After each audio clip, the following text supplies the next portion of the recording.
Hope the vacation was worth it.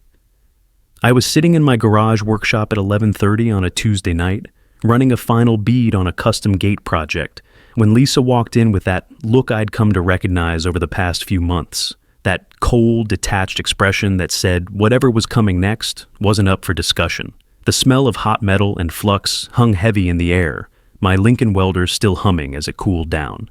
I'd been putting in extra hours on side projects lately, partly because the money was good, but mostly because it gave me somewhere to be that wasn't sitting in our living room watching my wife text other men. She stood there with her arms crossed, still in her work clothes from the law firm, and announced she was going on a girls' weekend trip the following week. Not asked, not suggested, announced. Leaving Friday evening, back Sunday night. Some spa resort that her girlfriends from work were organizing. I pulled off my welding mask and looked up from my workbench. Asked which girlfriends exactly. She waved her hand dismissively and said some people from the office, plus a few others she'd met through social events. Some people. I knew exactly what that meant and who she was really talking about. For the past 6 months, 3 particular names kept appearing in nearly every conversation we had. Chad from the real estate office downstairs, from her law firm. Austin from that upscale gym she'd suddenly started attending after 5 years of claiming she hated exercise. Danny from that cocktail lounge she claimed her coworkers always went to after work, even though she'd come home smelling like expensive cologne that definitely wasn't hers. Chad suggested this restaurant. Austin recommended that workout routine. Danny mixed the most amazing drinks at their happy hours that somehow lasted until 10 at night.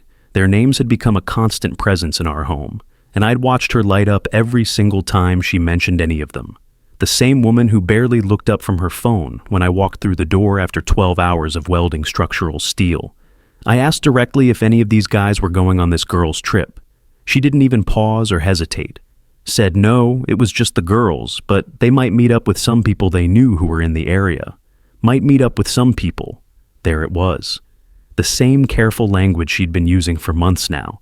She was standing there informing me, not asking, that she'd be spending a weekend at some resort where she just happened to know some guys who just happened to be in the area. The same guys whose names made her smile at the dinner table. The same guys she'd been staying late to have drinks with at least twice a week. I set down my angle grinder and set it slowly to make sure I understood correctly. She was telling me right now that she was going on a weekend trip where she might run into Chad, Austin, and Danny, and she was just informing me about this. She actually rolled her eyes at me. Genuinely rolled her eyes like I was being ridiculous. Said it wasn't like that adults can have social lives and run into people they know without it being some dramatic situation. I asked when exactly she'd planned all this. She said a few weeks ago. A few weeks.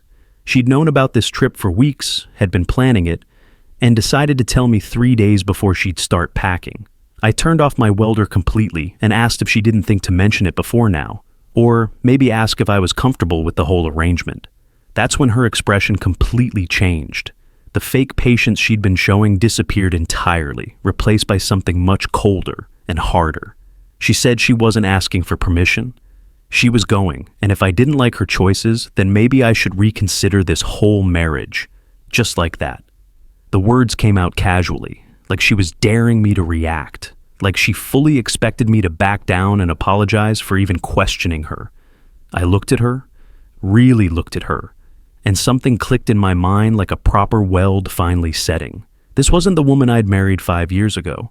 Or maybe it was, and I'd just been too busy working double shifts to afford the house she wanted, too focused on building something stable while she was out there tearing it down from 3 different directions.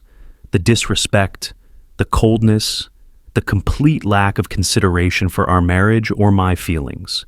It had been building steadily for months, and I'd been making excuses for all of it. I didn't raise my voice or start an argument.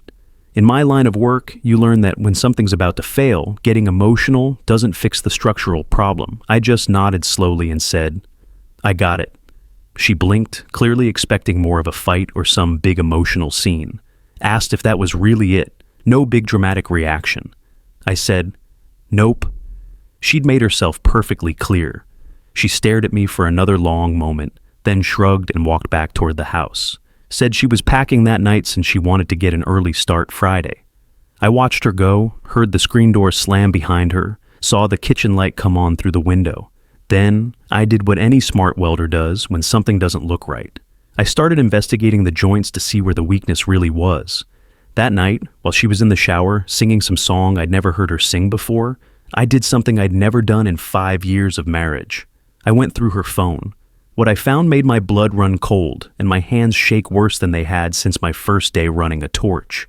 There wasn't just one group chat with her girlfriends. There were multiple chats, multiple conversations, and a pattern that went back months. The girls' night out chat had photos from hotel rooms I didn't recognize, expensive dinners at restaurants. We'd never been to together, places that cost more than I made in a week, screenshots of credit card receipts for lingerie stores, spa treatments, weekend getaways that she'd never mentioned to me. And then there were the private message threads. 3 of them, one with each guy. Chad Morrison from the real estate office. Months of flirting that had escalated into something much more serious. Lunch dates that turned into afternoon hotel visits at the Marriott downtown. Messages about how much he missed her between meetings. How his wife Jennifer didn't understand him the way Lisa did. Promises about weekend getaways where they could be alone without worrying about running into anyone they knew. Austin Reed from the gym. What had started as personal training sessions had become very personal, very quickly. Late-night texts about how much he missed her touch. Detailed descriptions of what they'd done in the private training rooms after hours. Photos she'd sent him that made me want to put my fist through the garage wall. Messages about how his girlfriend Kelly was too clingy, too needy, not like Lisa, who understood that he needed his space. Danny Walsh from the cocktail lounge. After-hours meetings at his apartment above the bar. Detailed messages about things they'd done together that I couldn't even finish reading. He was apparently teaching her about wine, about cocktails, about things that made her feel sophisticated. His text talked about how Patricia, the woman he'd been dating for 2 years, was getting too serious, talking about marriage and kids when all he wanted was someone who could live in the moment. I sat there in my garage at 2 a.m, scrolling through months of evidence that my wife hadn't just checked out of our marriage. She'd been actively dismantling it from 3 different directions, and each of these guys thought he was her only secret. But here's what really got me. What made my welder's brain start putting together the bigger picture. It wasn't just about Lisa. As I read deeper into these conversations, I started piecing together something that went beyond my own marriage falling apart. Chad Morrison was married to Jennifer Morrison, had been for 8 years. They had 2 kids, a mortgage on a house in the suburbs, and from what I could tell from his messages, Jennifer thought he was working late to pay for a family vacation to Disney World. She'd been putting aside money for months, planning something special for their kids. Austin Reed was living with Kelly Reed, had been for 3 years. From his conversations with Lisa, I learned that Kelly had been saving money for their engagement, thinking they were going to get married next spring. She'd been working extra shifts at her nursing job, cutting back on her own expenses to help pay for the ring she thought he was going to buy. Danny Walsh had been dating Patricia Walsh for 2 years. She'd been helping him manage the bar's books, putting her own accounting skills to work, building what she thought was their future together. From his messages to my wife, it was clear Patricia had been talking about expanding the business, maybe opening a second location. 3 women who had no idea what their men were really doing. 3 women who were making sacrifices, saving money, planning futures with guys who were busy planning hotel weekends with my wife. Just like I'd been working double shifts to pay for a house Lisa was using as a base of operations for her affairs. This wasn't just one affair. This wasn't even just 3 separate affairs. This was a systematic operation, and my wife was coordinating it all through group chats and careful scheduling to make sure none of these guys ever found out about the others. I spent the rest of that night taking screenshots, saving conversations, building what any good welder would recognize as a proper documentation of structural failure. When you're investigating a collapse, you need evidence. You need proof of what went wrong and when. By Thursday morning, I had a complete picture. Hotel receipts going back 4 months, restaurant charges at places that cost more than our monthly grocery budget, even credit card payments for lingerie I'd never seen her wear at home. Everything organized by date and by which guy she'd been with. But I also had something else. I had the real phone numbers for Jennifer Morrison, Kelly Reed, and Patricia Walsh. Lisa had been careless in her messages, mentioning where these women worked, where they shopped, details about their lives that made them easy to find. Being a welder gives you connections most people don't think about. Real connections. Guys who know other guys. The construction industry runs on networks, and when you've been working industrial sites for 15 years, you accumulate contacts in security, background checks, private investigation. Within 2 hours of making some phone calls, I had detailed information about all three men. Chad Morrison, married for 8 years, 2 kids aged 6 and 8, recently took out a second mortgage to pay for the Disney trip Jennifer was planning.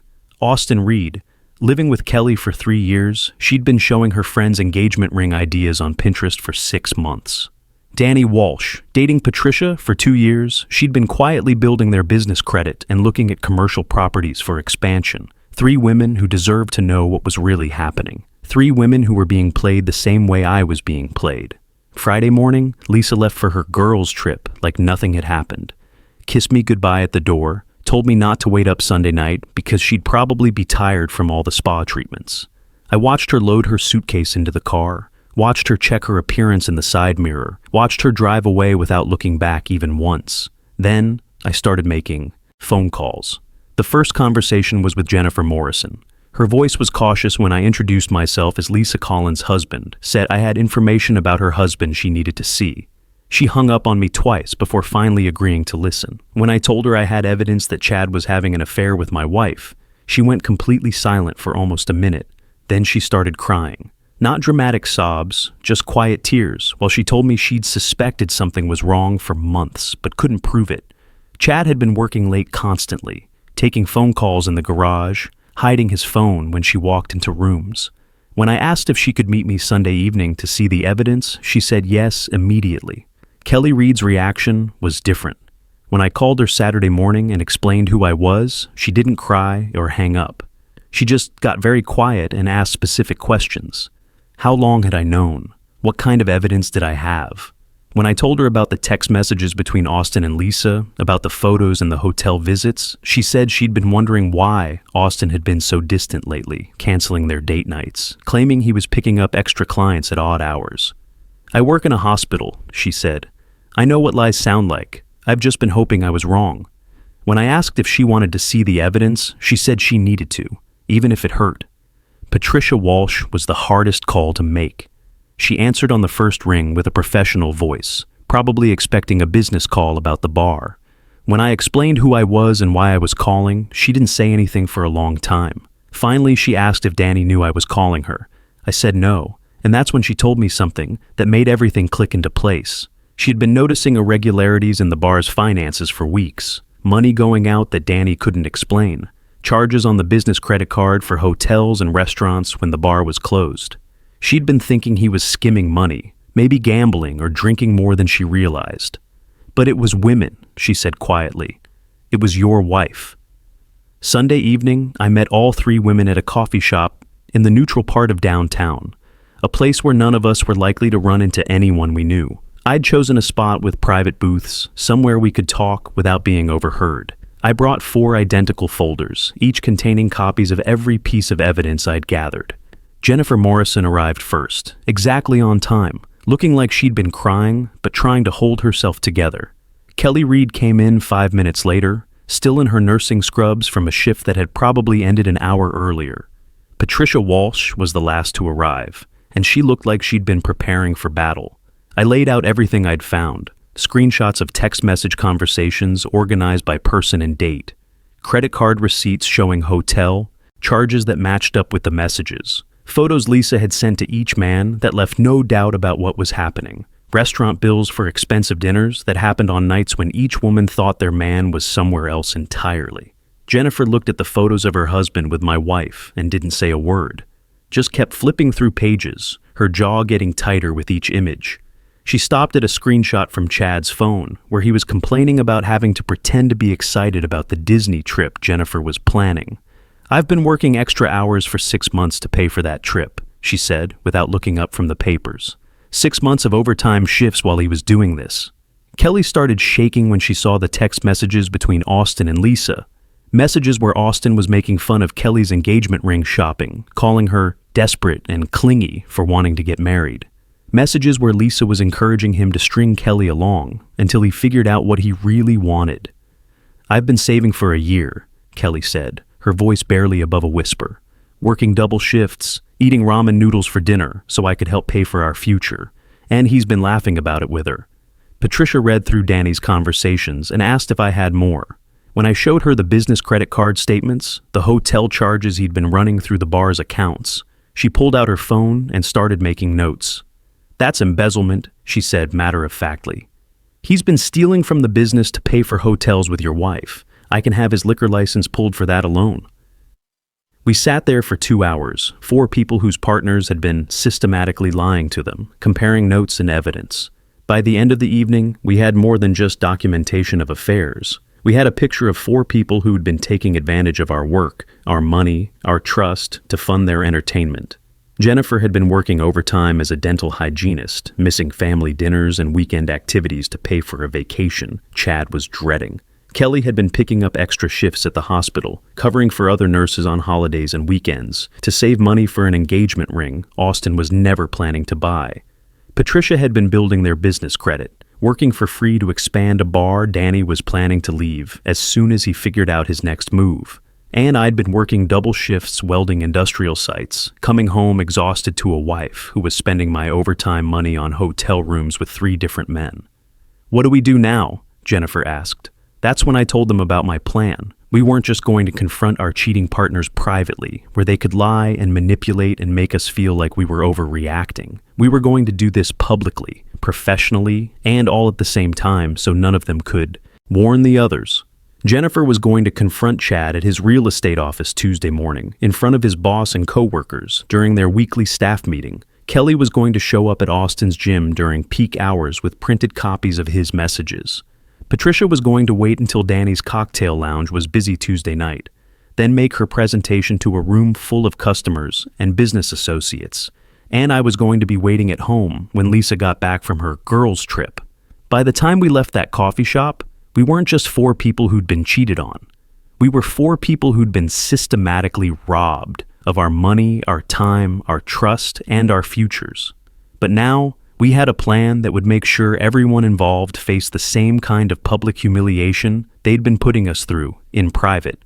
Monday passed slowly. I went to work, ran beads on a structural project downtown, acted like everything was completely normal, but every few hours I'd get a text from one of the women, Jennifer confirming that Chad's staff meeting was at 9 a.m. Tuesday, Kelly checking that Austin always worked the morning shift at the gym, Patricia verifying that Tuesday nights were when Danny's bar hosted their weekly business networking event. Everything was falling into place like a properly engineered joint. Tuesday morning, I called in sick to work for the first time in 3 years. Instead, I drove to Chad's real estate office and parked across the street where I could see the front entrance. At exactly 9 a.m., Jennifer Morrison walked through those glass doors carrying a manila folder and wearing the kind of determined expression I recognized from dealing with structural failures that needed immediate attention. 20 minutes later, she walked back out with Chad stumbling behind her, his face red, and his boss standing in the doorway, looking like someone had just told him his best salesman was a fraud, which, from what Jennifer had planned to tell them about Chad using company time and resources to conduct his affairs, was essentially accurate. From there, I drove across town to Austin's gym. Kelly had taken the day off from the hospital specifically for this confrontation, and she'd planned her timing perfectly. Tuesday mornings were when all the serious bodybuilders and personal trainers were working, when the gym was packed with Austin's colleagues and regular clients. I watched from the parking lot as Kelly walked in carrying a poster board. 5 minutes later, I could see people gathering around the front desk area, pointing and talking. Austin came running out of the gym 15 minutes after that, still in his workout gear, looking around the parking lot like he was expecting to find Kelly waiting to continue the conversation. He didn't see me sitting in my truck, but I saw him make 3 phone calls that went straight to voicemail, probably trying to reach Chad and Danny to warn them what was happening. Too late for that. Patricia had planned her confrontation for 8 p.m., when Danny's Cocktail Lounge would be hosting their weekly networking event for local business owners. I knew the crowd that gathered there: real estate agents, insurance salesmen, small business owners who liked to think of themselves as sophisticated, people who valued reputation and professional relationships above almost everything else. I got there early and took a seat at the bar where I could see everything. The networking crowd was already gathering, maybe 30 people in suits and business casual, having drinks and making deals.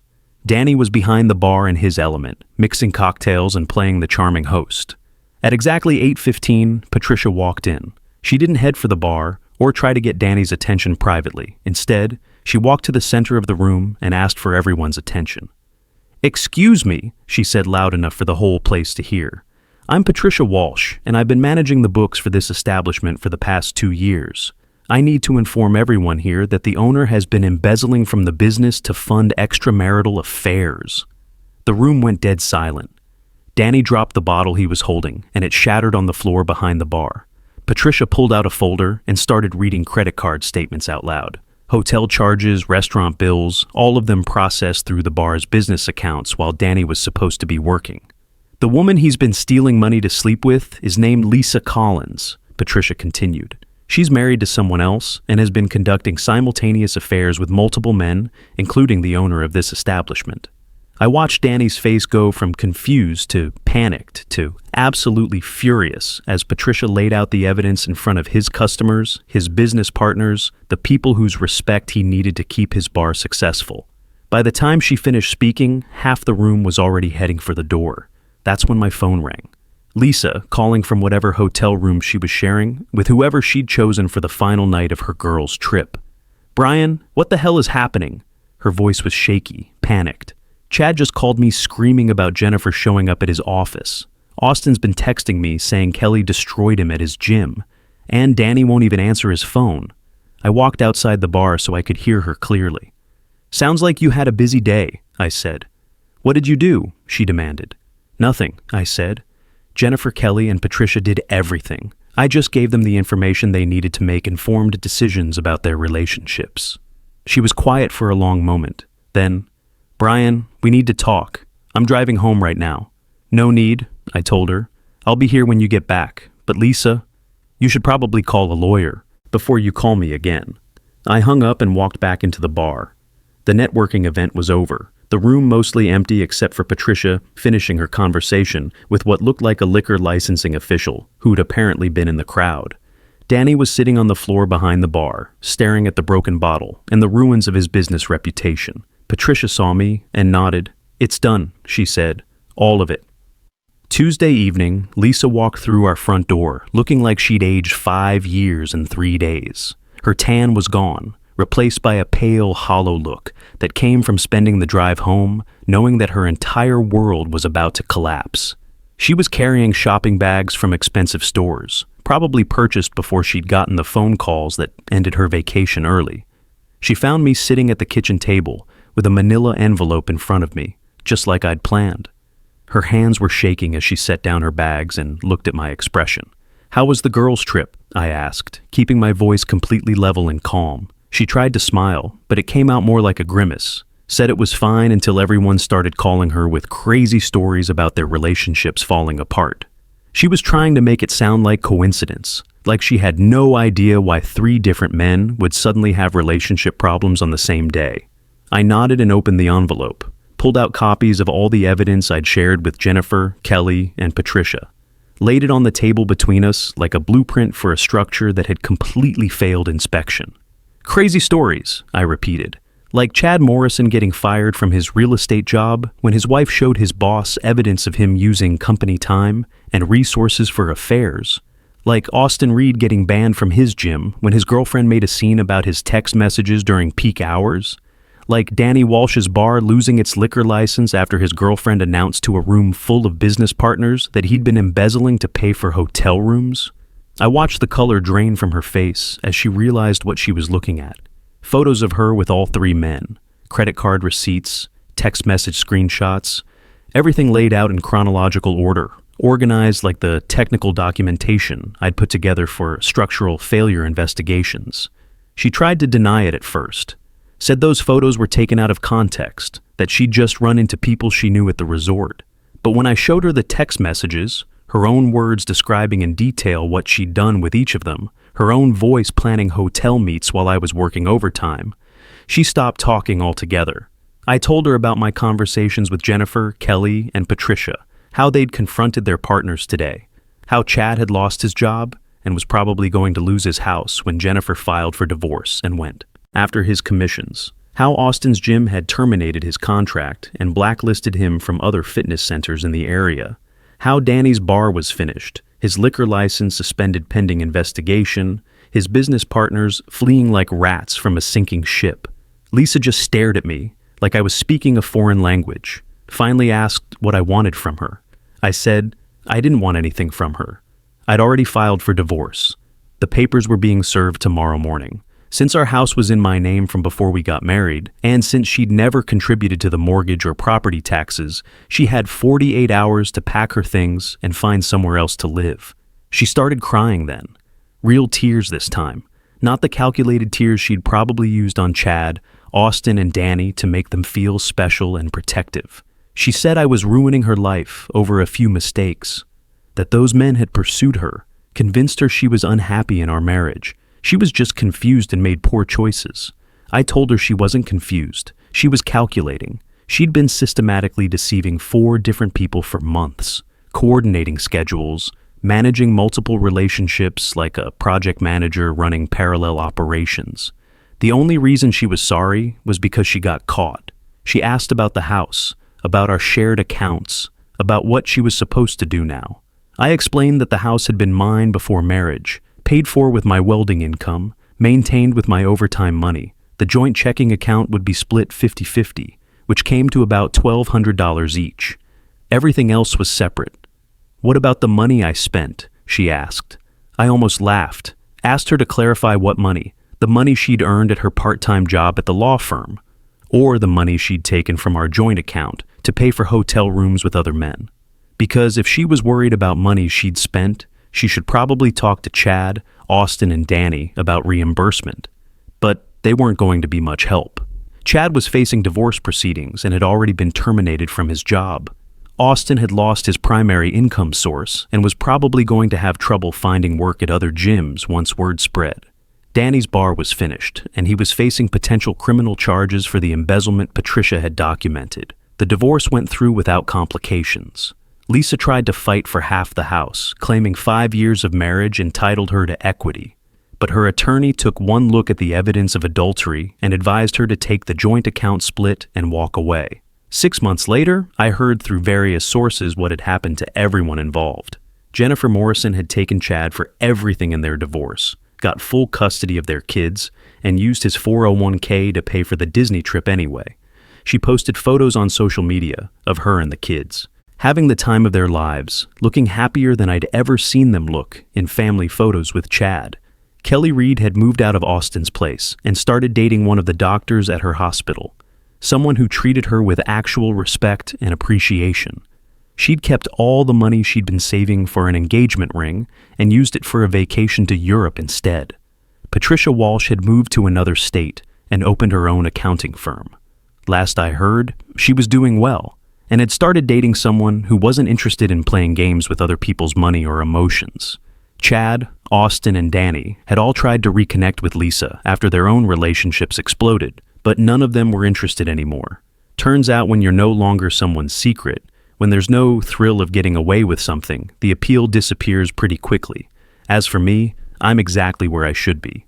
Working in my garage, perfecting my craft, living honestly. I've started dating someone new, a teacher who works reasonable hours and believes in straightforward communication. She's never been anything but honest about her feelings, her past, her intentions for our future. It's amazing how good a relationship can be when both people are actually present for it, when both people are building something together instead of tearing it down from the inside. Lisa taught me something valuable, though she probably didn't mean to. She told me to reconsider our marriage if I didn't like her choices. Turned out to be the best advice she ever gave me. Because when someone shows you they don't respect you, believe them the first time.